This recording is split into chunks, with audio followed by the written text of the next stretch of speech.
மக்கள் வந்து முதல்ல சீமானுடைய ஸ்பீச்ல கேட்க வந்து நிறைய பேர் வருவாங்க. இப்ப அது அந்த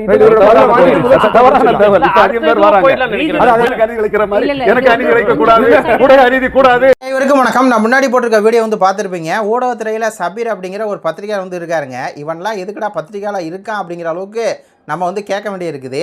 நான் யாரையுமே பொதுவாக வந்து அவன்னு சொல்லி பேச மாட்டேன். ஏன் இவரை வந்து இவ்வளோ தூரம் காட்டாமல் விமர்சிக்க வேண்டிய தேவை வருது அப்படின்னா, அந்த புதிய தலைமுறை மாதிரி விவாதத்தில் வந்து உட்காந்துக்கிட்டு சீமாவோட பிரச்சாரம் வந்து எடுபடலை, எப்படி ஸ்டாலினோட பிரச்சாரம் வந்து எடுபடலையோ, எப்படி வந்து எடப்பாடியோட பிரச்சாரம் வந்து எடுபடலையோ, அதே மாதிரி சீமானோட பிரச்சாரம் எடுபடலை. ஆனால் விஜயோட பிரச்சாரம் மட்டும் அப்படியே பாஞ்சு எடுபடுதான். விஜய் போகிற இடத்துல மக்கள் வந்து அலையாக கூடுறாங்க, விஜயை பார்க்க அப்படி கூடுறாங்க. அப்போ விஜயோட இது வந்து நல்லா எடுபடுது. ஆனால் சீமானோட பிரச்சாரம் வந்து எடுபடலை. சீமான் வந்து விஜயை அதிகமாக அட்டாக் பண்ணி பேசுகிறனால, அது ஓவர் அட்டாக் பண்ணி பேசுகிறனால மக்கள் வந்து சீமான் கருத்தை ஏற்றுக்கலையாம்.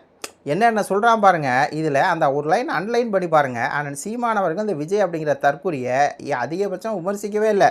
போகிற போக்கில் தான் விமர்சிச்சிருக்காரு. ஏதோ சீமானவர்கள் வந்து திமுக அதிமுக விமர்சிக்காமல் விஜய் மட்டும் தான் விமர்சிக்கிறேன் அப்படிங்கிற மாதிரி கட்டமைச்சிட்டு உட்காந்துருக்காரு இந்த சபீர் அப்படிங்கிற ஒரு பத்திரிகையாளர் கோவிலில் இருக்க ஒருத்தர். இப்போது ஆனால் சீமான் அவர்கள் மதுரையில் வந்து பேசுகிறாருங்க. அப்போ கருணாநிதியோட பேர் ஜல்லிக்கட்டு மைதானது கருணாநிதி வச்சுருக்காரு. கருணாநிதிக்கும் ஜல்லிக்கட்டுக்கு என்ன சம்பந்தம்? கருணாநிதி என்ன மாடு பெரு வீரரா அப்படின்னு சொல்லி கேட்குறாரு. இது என்ன திமுக ஏற்று பேசுகிறது இல்லையா? அது மட்டும் இல்லாமல் ஒரு நாட்டு மக்களை குடிக்க வச்சு அந்த காசில் வந்து ஆட்சி நடத்த இது ஒரு நாடா? இது கேடுகட்ட நாடு. திமுக அதிமுக ரெண்டு கட்சியுமே இந்த ஒரு வேலையை தான் வந்து பார்க்குது. ஒரு அப்பா தன் பிள்ளைங்களை வந்து டெய்லி கோட்டர் ஆஃப் குடிச்சு அதில் இருக்கக்கூடிய வருமானத்தை வச்சு அவர் வந்து குடும்பம் ஓட்டினா அவர் வந்து நல்ல அப்பனாக இருப்பானா? அப்பனாக இருக்க மாட்டான். அதே மாதிரி இந்த ஆட்சிகள் வந்து திமுக அதிமுக நல்ல ஆட்சியா அப்படின்னு சொல்லி கேட்குறாரு. ஒருத்தன் குடிச்சிட்டு கார் ஓட்டினா அவனுக்கு கார் ஓட்டக்கூடாதுன்னு சொல்கிறீங்க, இங்கே குடிக்க வச்சு இவங்க வந்து ஆட்சி நடத்திருங்க, திமுக அதிமுக இந்த ரெண்டு கட்சியை ஒழிக்கணுமா ஒழிக்கக்கூடாதுன்னு சொல்லி எல்லா இடத்துலையும் வந்து அவன் சீமானு பேசுகிறார். முழுக்க திமுகவுக்கு எதிராக தான் வந்து பேசுகிறாரு. ஏதோ சீமான் அவர்கள் வந்து விஜயை மட்டுமே ஓவர் அட்டாக் பண்ணி பேசுகிறாரு, அதனால சீமானோட கருத்தை வந்து மக்கள்கிட்ட எடுபடலை அப்படின்னு சொல்லி இந்த சபீர் அப்படிங்கிற பத்திரிகையாளர் திருட்டு பத்திரிகையாளர் வந்து பேசுகிறாருன்னா என்னத்தை சொல்கிறது? இவரெல்லாம் வந்து பத்திரிகையாளருக்கு தகுதி இருக்கான்னா தகுதி இல்லை. இவரையும் அப்படி சொல்கிறாரு. சீமானோட பிரச்சாரம் வந்து எடுபடலை, விஜய் வந்து விமர்சிக்கிறனால அப்படின்னா வேறு ஒன்றும் இல்லை. விஜய்க்கு வந்து ஒரு நடிகையோட கள்ள உறவு இருக்குது. விஜயோட மனைவி வந்து சொல்கிறாங்க விஜய்க்கு வந்து அடல்டர் ரிலேஷன்ஷிப் இருக்குது அப்படின்னு சொல்லி. இந்த விஷயங்கள் எல்லாம் நான் சீமானை வந்து இன்னும் பேசியிருக்கணும், அது பேசாமல் விட்டார் இல்லையா? அதனால தான் இவங்க வந்து துடுக்காக பேசுகிறாங்க அப்படிங்கிற மாதிரி இருக்குது இந்த இடத்துல. அதாவது இலவசத்தை வந்து நாம் தமிழ் கட்சி எதிர்க்குது. அதே இலவசத்தை திருப்பி வந்து விஜய் வந்து அறிவிக்கிறார்னா, நீ ஒரு திராவிட கட்சிடா, என்னடா மாற்றுங்கிற, நீ ஒரு ஏமாற்றுடாங்கிறத அதை போகிற போக்கில் தான் சீமான் வந்து விமர்சிக்கிறாரு. வேறு ஒன்றும் இல்லை. இப்போ 2 தொகுதியில் நிற்கிற அப்படின்னா உனக்கு வந்து பயந்துக்கிட்டு தான் 2 தொகுதியில் நிற்கிற, உனக்கு மேலே நம்பிக்கை இல்லை, மக்கள் மேலே நம்பிக்கை இல்லை அப்படின்னு சொல்கிறார். இதில் என்ன தப்பு இருக்குது?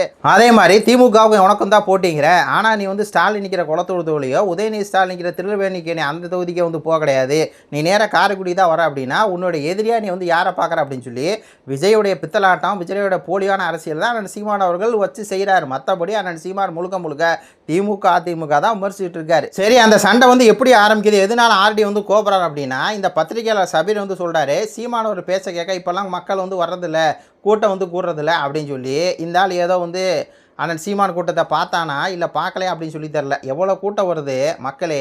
இந்த ஆள்லாம் பத்திரிகையாளர் இருக்க தகுதியானவனா இந்த சபீர் அப்படிங்கிறத நீங்களே வந்து பாருங்கள். சீமான் திருநெல்வேலி போனார், தென்காசி போனார், தூத்துக்குடி போனார், சிவகங்கை போனார், மதுரை போனார், தேனி போனார், சென்னை போனார். எல்லா இடத்துலையும் மக்கள் கிட்டத்தட்ட வந்து 5000 பேர்லேருந்து 10,000 பேர்லேருந்து அப்படியே வந்து 1,00,000 பேர்லேருந்து எல்லா இடத்துலையும் வந்து மக்கள் வந்து கூடுறாங்க. அப்படி கூடுற ஒரு தலைவரை பார்த்து மக்கள் சீமான் கருத்தை வந்து ஏற்றுக்கலை, சீமான் கேட்குறதுக்கு வந்து இப்போல்லாம் கூட்டம் வரல அப்படின்னாருனா இவரெல்லாம் பத்திரிகையாளர் இருக்க தகுதியானவனா தகுதி இல்லாதவனா அப்படின்னு சொல்லி பாருங்கள். ஒன்றும் இல்லைங்க, இதே மாதிரி தான் சொல்லிட்டு இருந்தாங்க விஜய் வந்தனால சீமானோட ஓட்டு குறைஞ்சி, சீமானோட செல்வா குறைஞ்சிடும் அப்படின்னு சொல்லி. ஆனால் மாற்றத்திற்கான மக்கள் மாநாட்டுக்கு கிட்டத்தட்ட 5 லட்சம் பேர் வந்து வந்திருக்காங்க. அஃபீஷியலாக 6 லட்சம் பேர் அப்படிங்கிறாங்க. அது கன்ஃபார்மாக நியூஸ் அப்படிங்கிறனால 6 லட்சம் பேர் என்ன பண்ணுறாங்க, அந்த மாற்றத்துக்கான மக்களின் மாநாடுங்கிற சீமான் ஒரு நபருக்காக நாம் தமிழ் கட்சி நடத்தின அந்த மிகப்பெரிய மாநாட்டில் அத்தனை மக்கள் கூறினாங்க. அப்புறம் சீமானை வந்து பேச்சை கேட்க மக்களே வரல அப்படின்னு சொன்னால் இந்த ஆள்லாம் வந்து ஒரு பைத்தியக்காரனா இல்லை பத்திரிக்கையாளனா அப்படின்னே தெரில. அதுக்கு தான் வந்து ஆர்டி என்ன பண்ணுறாருனா டென்ஷனாக அங்கே இருக்க எல்லாருமே வந்து என்ன பண்ணுறாங்க, கோபப்படுறாங்க. யோ சீமான் போயிடத்துலாம் கூட்டம் வந்துக்கிட்டே தான் இருக்குது, நீ தவறான தகவல் சொல்கிற, பொய்யான தகவல் சொல்கிற, ஏதோ விஜய்க்கு மட்டும். இவங்க என்னென்னா இந்த சபையை பொறுத்தவரை விஜய் தான் வந்து பெரிய ஆள், விஜய் தான் வந்து முதலமைச்சராக போகிறார் அப்படின்னா விஜய்கிட்ட காசு வாங்கியிருக்காப்புல. வேறு ஒன்றும் இல்லை. எதனால இப்படி சீமான் அட்டாக் பண்ணி பேசுகிறாங்கன்னா வேறு ஒன்றும் இல்லை.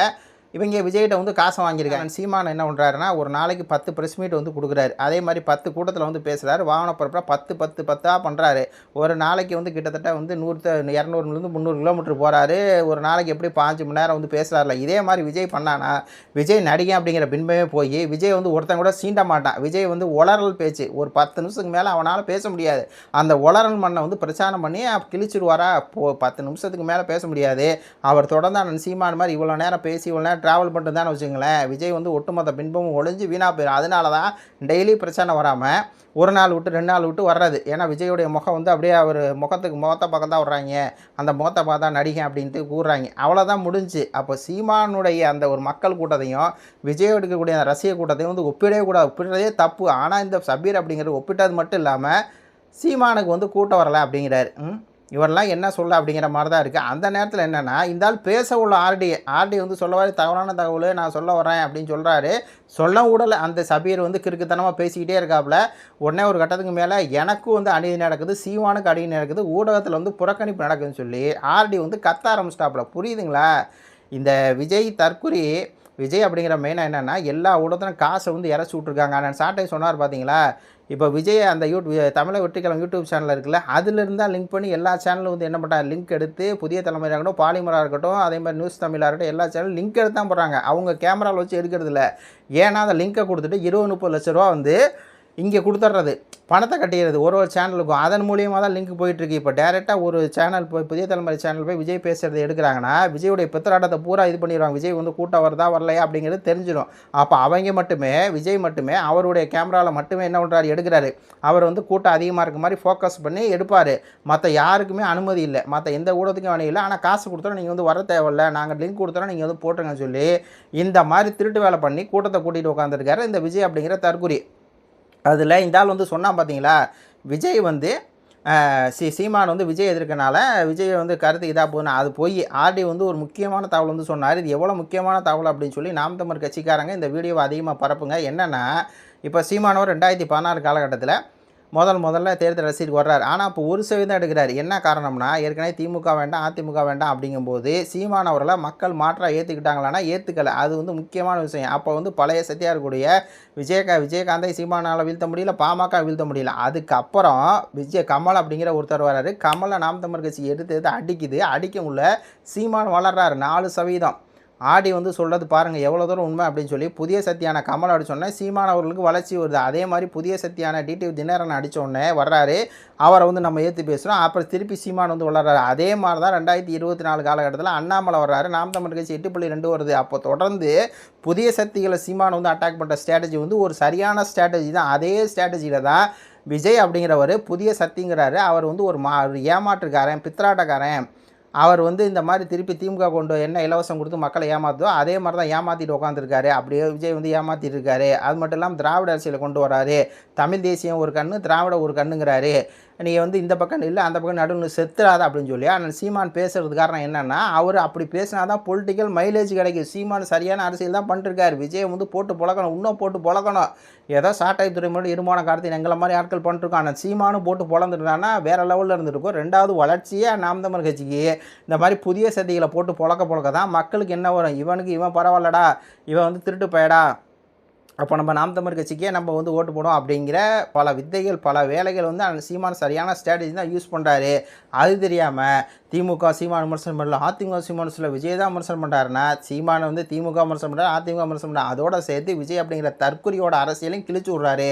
அது தெரியாத இந்த தற்குறி என்ன பண்ணுது, இது போய் உட்காந்துட்டு பத்திரிக்கையாளர் பேரில் சபீர் வந்துட்டு சீமான் கூட்டம் வரல, சீமான் கருத்து யாருமே கேட்கறதுக்கு வந்து மக்கள் இல்லை அப்படின்னு சொல்லி உலகிட்டு இருக்கு அப்படிங்கிற மாதிரி தான் இருக்குது. இது ஒருத்தனுடைய கருத்துக்களை சொல்லுங்கள். நன்றி, வணக்கம்.